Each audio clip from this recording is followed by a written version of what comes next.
was what happened in the last few minutes. Razel. Cid came up to me to congratulate me. Congratulations on your engagement. He touched my shoulder with a few pats. But internally I was puzzled. What the hell? No, really. What the hell happened?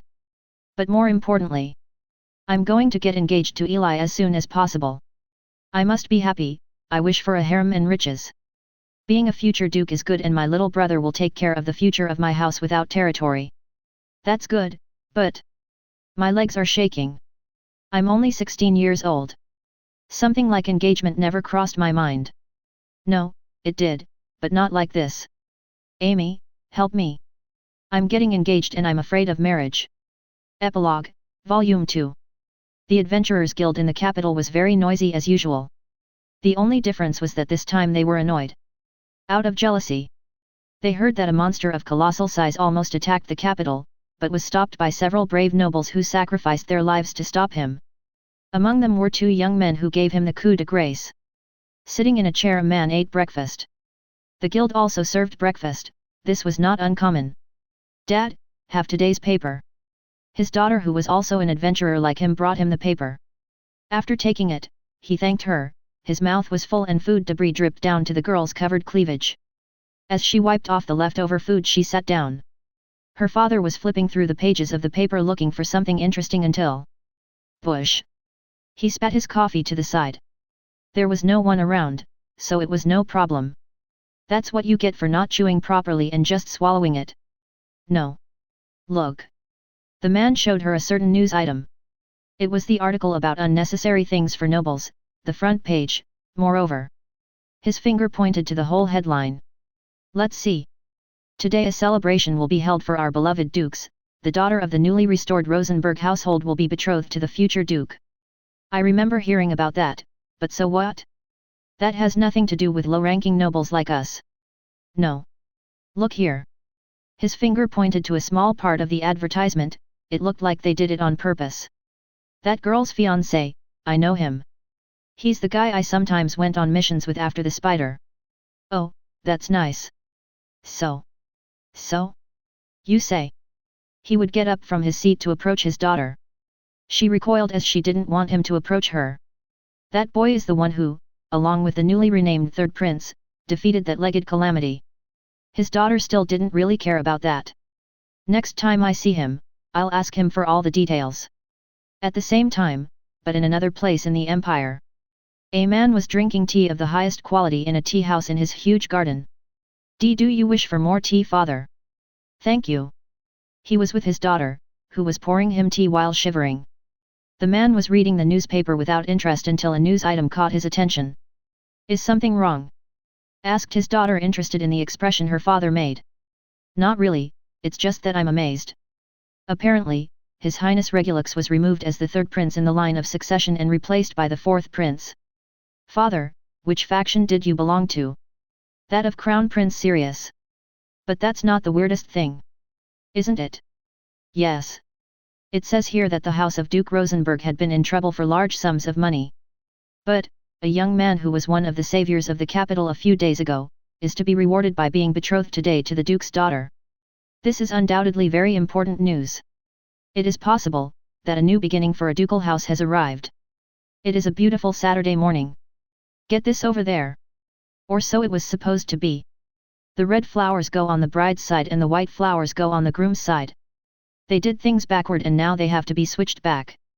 Does anyone know where the sandwiches are that the cooks were supposed to deliver an hour ago?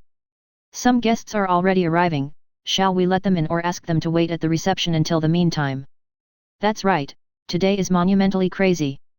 The reason? I'm getting engaged. I was reclining on a couch in a private room in a Western-style church. After the Emperor's declaration of my engagement to Eli, the officials and servants went crazy. The first problem arose when it was the place to choose. The Prime Minister was sent by the Emperor to check that they spared no expense and that everything is perfect. I had the slight chance to talk to him as I was ordered to stay at the palace. He ordered the place to be the largest cathedral in the capital. In this place weddings were held only for important people. The temple obviously refused.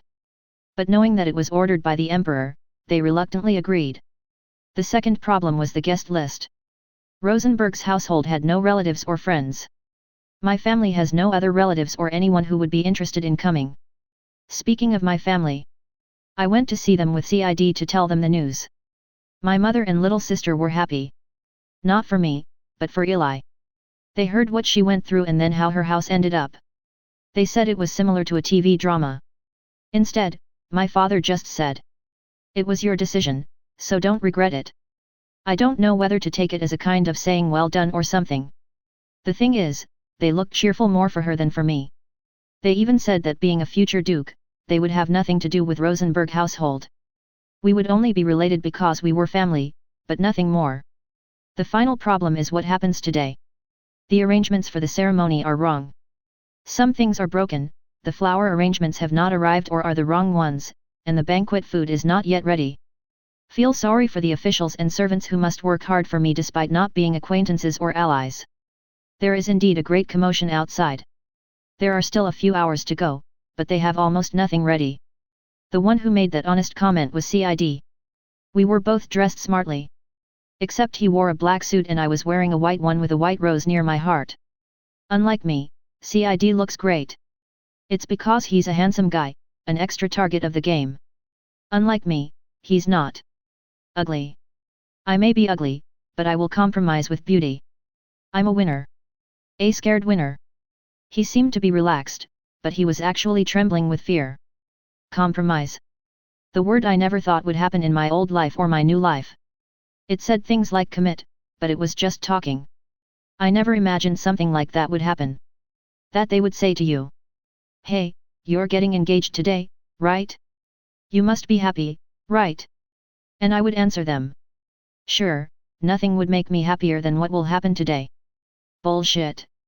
I would say that just so they wouldn't think badly of me. I don't want to commit. I'm still a fucking teenager. I want to form a harem just because I can and I want to. But something like having responsibilities would be too chaotic for a guy like me. I don't want to engage, have a girlfriend sure, but no engagement. Help me. By the way, Razel. Cid was calling me while having my terrifying monologues about commitment. Yes. It's not a big deal. I was just remembering what we saw that day and I appreciated being funny about your situation. That day. You know. When we went to the Duchess house after seeing your parents. Oh, that day.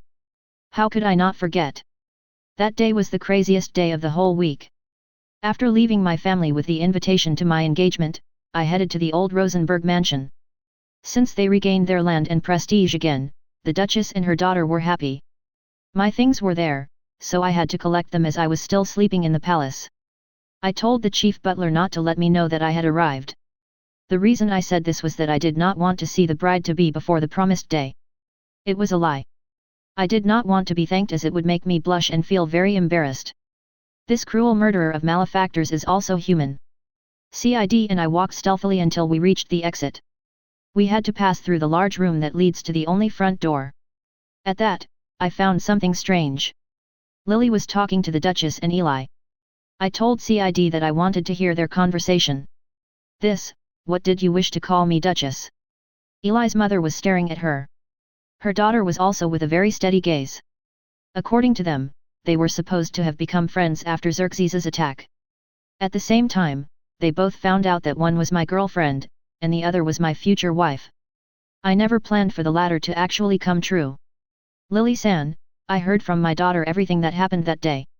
Especially about how you were Razel Kun's secret girlfriend. Apparently, I'm the topic of conversation. Yet. Lily looked a little scared. I see, you know he's going to be the future head of this house now, don't you? Yes. You know that he will also be my daughter's husband when they finish the academy, right? Yes. Lily ducked her head at the Duchess's intense words. She didn't know what to do. The Duchess didn't blink. Her mouth twitched. For that reason you. But she stopped for some reason. She clutched her dress as if she were a child asking permission to go to the bathroom. Her head was bent down. As I lifted her up, I noticed something even stranger. You. Her eyes were teary. Would you like to join this family? Hey. Lily expressed a face of not understanding what was going on. Hey. I and Cid equally made the same face. The Duchess was crying like a little girl. Despite not belonging to our family, nor being the daughter of a vassal nor much less a noble. You have done so much for my daughter. I really don't know how to thank you. Her tears slipped down her cheeks, and her daughter began to cry as well. In my whole life so far, only you and Razel have been the only good things in it. My mother gets in there too, but she's in another position. Duchess reached over to take Lily's hands. This family was in ruins until Razelkun saved us. My daughter had no one to depend on but him and Prince Siegfried. But you came along too, thanks to you, she never spent alone. And even during that incident, you came back to help her. You're wrong. Lily began to make a sad face as she looked at the two of them. I never tried to run away, I was just afraid. I was afraid that something would happen to Eli-chan, but I didn't know how to react. We were nothing yet, so I didn't know how to take it. As an order or a favor, but seeing her being attacked, I couldn't take it anymore and decided to act only when she was in danger. I'm a bad person for delaying. Are you so pure to call yourself a bad person for such an abnormal act as not running away? It's okay. The important thing is that you were the hand my daughter needed. The Duchess took both of the tearful Lily's hands. That's why Lily-san. I would like to ask you to be an official member of this family. This never happened in the game. Not even being declared a saint, let alone getting engaged to the gallants. It will be hard, I won't lie. Being a commoner, and not a distant relative or daughter of a knightly house. Your adoption into a duke's family will be a very troublesome thing to fill. But, if you want, I would go through all those peripteries to call you daughter. Do you wish to be part of our family? Once again, Lily was shedding a flood of tears. Something like this, it's not fair. Hiccups came from deep inside her. I always wanted to have a real family. But for you to propose to me like this, and more so when Eli-chan will be the future husband of the man I love. You shouldn't worry about that either. Oh no. I and Lily said, only mine was under our breath. Of course. Being a member of this family, we'll be able to officially name me as a concubine. After all, Rosenberg household no longer has any relatives. We need a lot of babies so that our blood doesn't disappear. Nothing would make me happier than to see my daughters and grandchildren in the garden playing and reading books. Have you ever visualized the future? I'll tell you one more time. Lily-san, no. Lily-chan. Do you want to be my daughter and an official member of the Rosenberg household? With a smile on her face, Lily replied.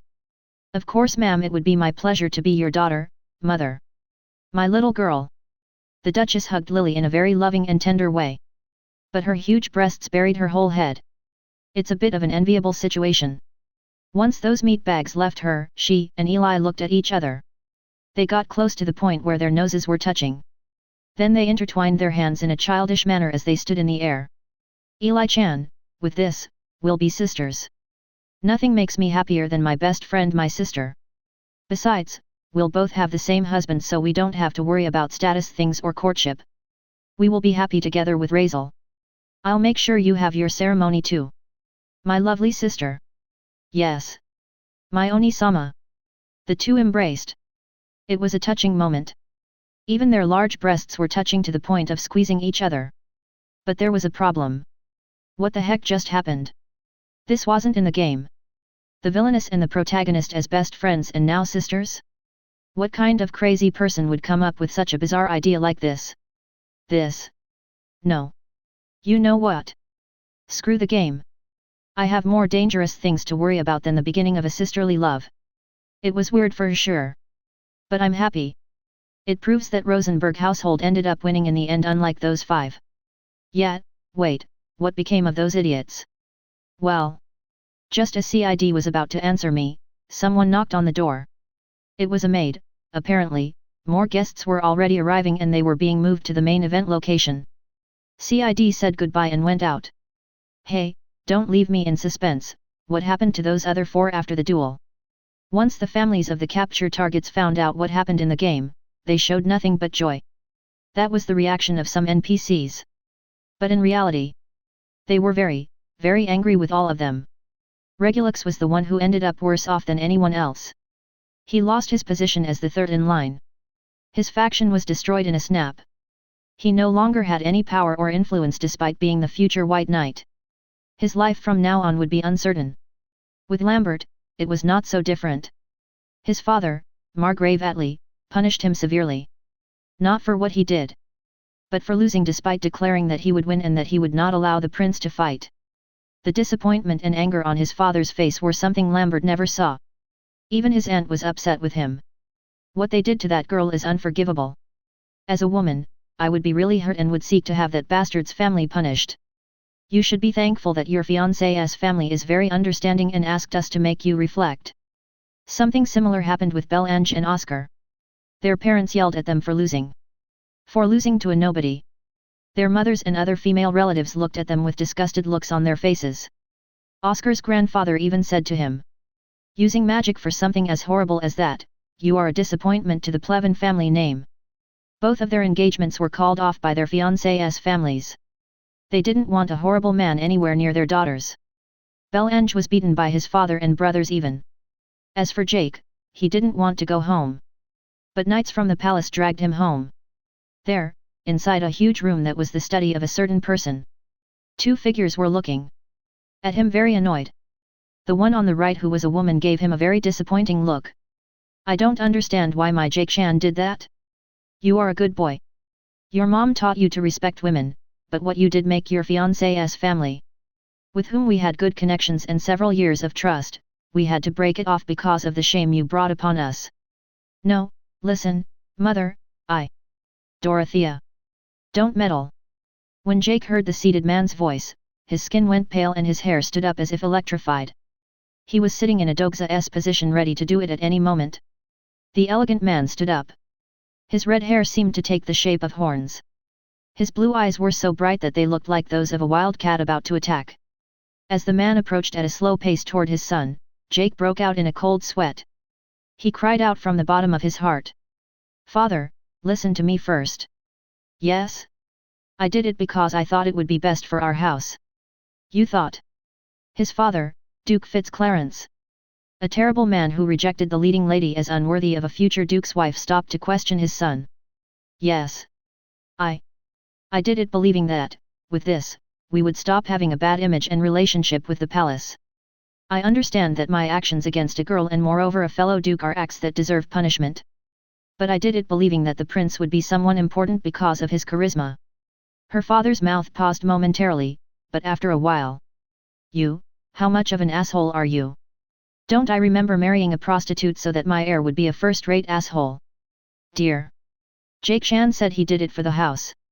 "Dorothea, please don't interrupt me." Despite the strong tone in her voice, her elegance and respect were not removed. "In the first place, that girl's house was among the few nobles with whom your opinion I can take into account besides being trustworthy. Thanks to you, the shame we went through would cause them to be humiliated as well. In order not to infect them with our shame, I broke their engagement to you. That was massive damage to this house." Jake wanted to cry. "Secondly, I don't care if it is a duke or a marquis or a margrave you have offended. The Fitzclarence Principality is called that because we don't trust the palace. You think your stupid act would erase centuries and centuries of mutual distrust, hey?" Jake was already crying. "And, last but not least, but not important to me. As a man, you should be ashamed of yourself for challenging a woman. But that's not why I'm upset, your mother will take care of that punishment. What I am truly upset about is..." His teeth pressed together, generating a loud shriek. You testified in front of many witnesses that you would win, and that's why you were the first one out." Jake wanted to bolt, his father's face contorting. "The real disgrace you brought to this house was bluffing and coming out first. You stupid idiot child. I'm so sorry." "Shut up." The Duke's right arm was raised as high as it could go. His palm was open, appreciating a sword ready to slash. "Father, I'm sorry. It's time for your divine punishment. Fatherly strike." In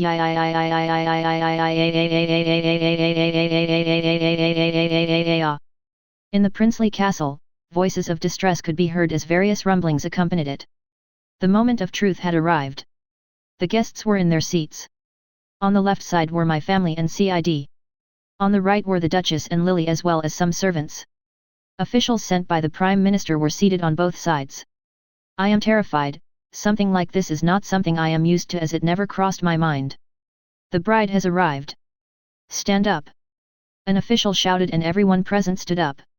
Since my family did not have a coat of arms to represent us, on our side also waved the emblem of the Rosenberg household. Like its name, it had a red rose in a golden frame. The doors opened. Music played. I heard people's voices commenting on things that only frightened me. Miss Elise looks very beautiful. Her dress was designed by a very famous fashion designer. It makes me very happy to see her smile. I don't want to look. The doors opened. Music was playing. I heard people's voices commenting on things that only scared me. Miss Elise looks very beautiful. Her dress was designed by a very famous fashion designer. It makes me very happy to see her smile. I don't want to look. Even if she looks very beautiful, I don't want to look. I'm terrified. Engagement is something. Razel. Before I knew it, she was behind me. I turned around in a manner similar to horror movies. My eyes were closed, but I couldn't make her feel bad again. Elise was being illuminated by the sunlight coming through the door. She removed the veil from her face and I could see her beautiful face. Tears were falling as she looked at me. There are no words to explain how beautiful she looked. But if I could compare her to anything, it would be an angel. Razel. At first, you were my first friend and then the person I hated the most. But now it's different. Elise walked until she was next to me. I watched her cry.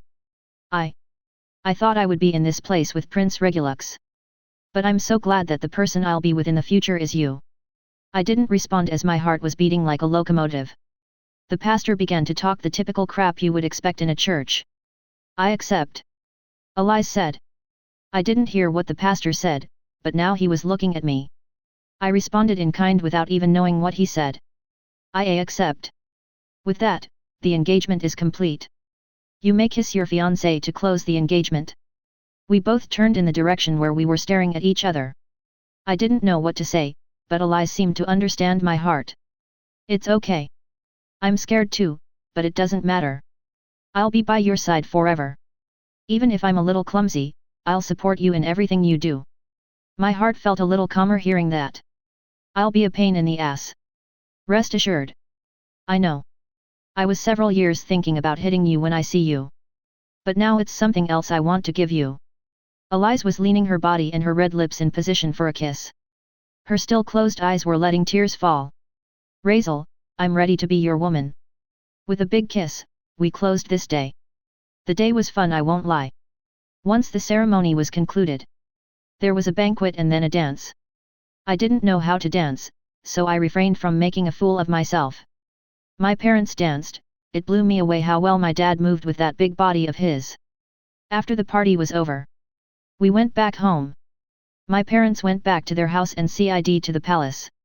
In my case, I had to go stay at the Rosenberg mansion. I was officially introduced to the servants. Elise would not leave my arm alone. We are engaged. In a few years, my title of Baron like my surname will be nothing. I will become the future Duke Rosenberg. Fortunately, I don't have the antecedent surname, so I won't be treated as someone important. My life as a background character who does not stand out is not ruined. After what happened with Xerxes, many assume that it was Cid who defeated it and I was in his corner. In fact, they also say that it was him and not me who defeated the idiots. It's better that way, I won't highlight it. Now, things have taken an unimaginable turn. Only the most important minuscule details remain. The White Knight is an idiot. I'm terrified that he might actually become emperor, as he might retaliate against us. Lily as the saint is something that will help us when the danger has entered the capital and there is no one who can save us. That only leaves the 5 true threats that I will have to see how I deal with in these 2 years left before the prologue ends. The Black Crows and their mission to screw up Lily's life. The remaining deadly sins. How I killed one of them, and as much as possible Eli, Amy, and Cid have become allies of mine. Their future antagonistic role would not happen. I would leave only the sins that are truly enemies. Sloth, gluttony, and greed. 2 of them belong to the same person, so it will be difficult to fight that individual sooner or later. The 4 dark knights of the ideal empire. The ideal empire itself, but to be exact, the emperor and the archdukes. And finally, the most annoying of all. The 4 demon kings. I don't know how I'll do when they show up, but thanks to my knowledge of the game, one of them will be killed by another demon king. Then another demon king will be killed by the Twilight Saint off camera, and the last one will be killed by the dragon gods after rebelling against his master. That would only leave the most dangerous of all, Desmond. I wish someone would kill him so he wouldn't cause me any trouble in the future. Razel, are you awake? Someone was knocking on my door. Yes. Come in. I can tell from the voice that it's Lily calling me. It's late already, I don't know what they'll want at this hour. Is something wrong?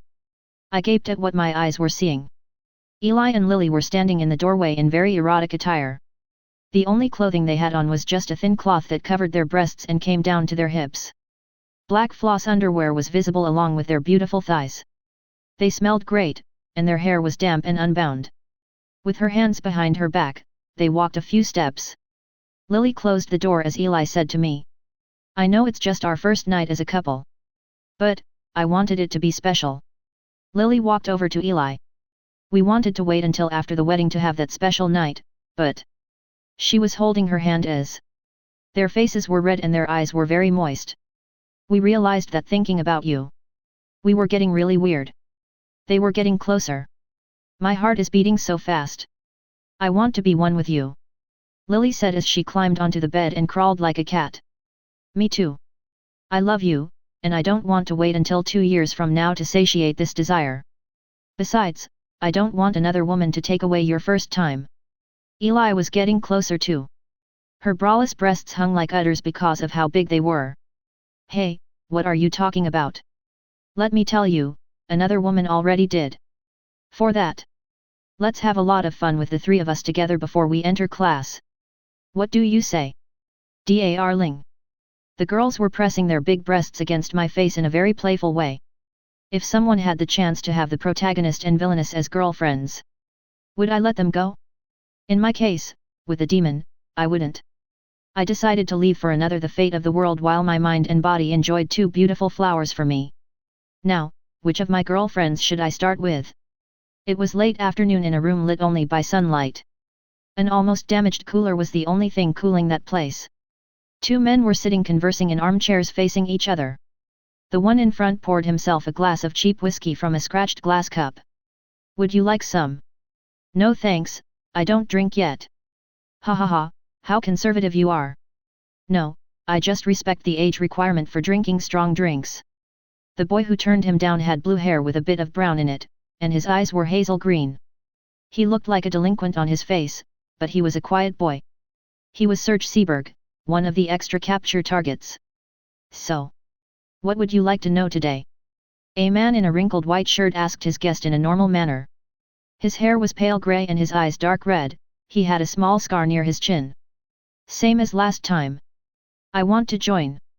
Serge was aware of this man as he and his father were acquaintances. Once he overheard them talking about something important. The answer is again no. But... You are still a child. You know nothing of the world. The man, whose name was Linus, drank from his glass calmly. Serge's expression was one of discomfort. I am aware of what I am saying. I just wish to do justice for my little sister, but not only for her, but also for the others who have suffered for the Empire. This conversation was a critical piece during the event of the Commoners' Rebellion or the story of Serge's revolution depending on his route. Both are connected the same. Only Serge appeared in one, but not the other. This man was a key player in that event. For years now, there have been people showing discontent with the current situation in the Empire. The nobles had gone too far. That was what they thought. Linus watched Serge, finishing his drink, he set it down on the table before speaking. You should know my situation, right? Yes. But, still. You don't know anything.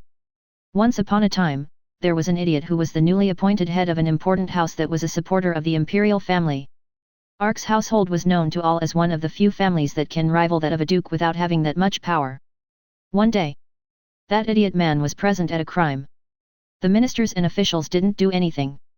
A nobleman was committing various crimes and they ignored him. Then, that man committed the stupidest act of all.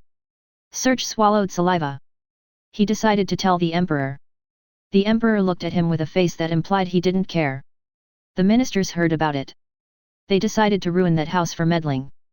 They gambled until they broke that man's daughters and wives. His heir ran over and then threw his corpse into a river. The former head of the house broke in half after torturing him. Finally, declare that man guilty of treason and he had to flee to this hole that is hell on earth itself. His thumb pointed to a back window. The lawless city. A place where scum gathers and can corrupt human life in broad daylight. Because of the sunlight, a large object made a shadow buried through the window. It was a tower. A huge, long tower that seemed to reach all the way to the sky. The tower was totally black, but it had windows. Serge watched that as he listened to Linus' story. Once you enter this place, there is no turning back. It's the only place in the whole world where they wouldn't look for a fugitive. He poured himself some whiskey again. That's why, kid, whatever you think you hear or know. It's false, no one can go against the royal palace. Forget about your revenge, just live your life, your little sister would have wanted that for you. Serge looked at the table, a plate of snacks was there. An image of a little girl playing was going through his head. One day, that little girl was with him. They were poor but happy. He had to let go of her hand because he had to help a friend get his cat down from a tree. Serge was the best at climbing trees, he told her not to go far away. It took only a few seconds. As he climbed down, his eyes rolled all over the place looking for his sister. It was almost dark, he had been desperately looking for her for hours. Cleo! Where are you? Serge called out to her, but she didn't answer. As he walked, some people in suits and dogs were crossing near him. He stepped aside. They were nobles, and he didn't want to get involved with them, but he didn't know what they were doing here. Before he left, he noticed that one of the dogs had a piece of cloth in its mouth. He continued searching until he found a crowd. As he approached to see if it was his little sister crying. Are you there, Cleo? Serge was horrified to find a scene from a bloody horror movie. Apparently some nobles have done it again. But, with such a little girl. They're barbarians, we can only pray it to not happens to us. The crowd left. Serge stood there. He fell to his knees and they touched a puddle that reflected the light of a red moon. He touched a piece of flesh that was once a human face and began to cry. Serge came to his senses after remembering his reason for accepting his father's request to move in with him. He wanted revenge on those who did this to his sister, but he wanted something like this to never happen again. He stood up. If you're not going to tell me anything, I'm leaving. Before he left, Linus called out to him. I heard some very interesting things have been happening at the academy, is that true? It's always boring. With a big thump as he closed, Linus continued to sip his drink.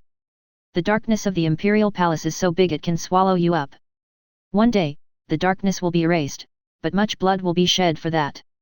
The shadow of the great tower continued to grow as the sun descended.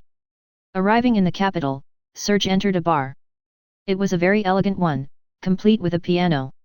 Why are you a bartender, Günther? He, it's my part-time job. You know, not all of us have a father who pays our expenses. Serge didn't answer, he was irritated. Sorry, you looked like you needed a few laughs. Günther poured a non-alcoholic, but strong-tasting drink to Serge. He looked at the liquid poured into the small glass. I guess as long as I don't prove to be a reliable adult, I'll still be seen as a child. He drank some of his life. It's delicious. Thank you, the specialty of the place is strong drinks, but there are people who can't tolerate it much so we prepare drinks like that too. I see. Give me another one. It was free, this one I'll charge you now. Sounds good to me. Serge smiled at his friend who was trying to cheer him up. Günther wasn't a major character in the game, he didn't even come out. But he was certainly a key player for the future of the rebellion and revolution arc that was planned for the future. By the way, the academy notified that. The bell that was placed on the front door rang. A tall, nearly 6-foot-tall man entered. Welcome. Smells good. The man approached the bar. Say that again. What did the academy say after that? It feels weird to have so much time on my hands. Let me take care of the customer. Smells good. A very perfect smell. What would you like to order? Serge sipped from his drink while Günther waited on the customer. Time to eat. It all happened in a split second. Serge felt he saw something. As he checked to see what it was his eye saw. He was stunned speechless. There was nothing out of the ordinary, but without a doubt, it was something unimaginable that his eyes saw. The tall man wearing a large beige leather coat, grey hair combed back, and eyes as red as fire. He was inserting his right arm into Günther's stomach. Gun. As he withdrew his arm, a large red stain covered his coat and leather. Removing it completely, a large amount of red liquid poured out of Günther's stomach as he collapsed to the ground. Thank you for the food.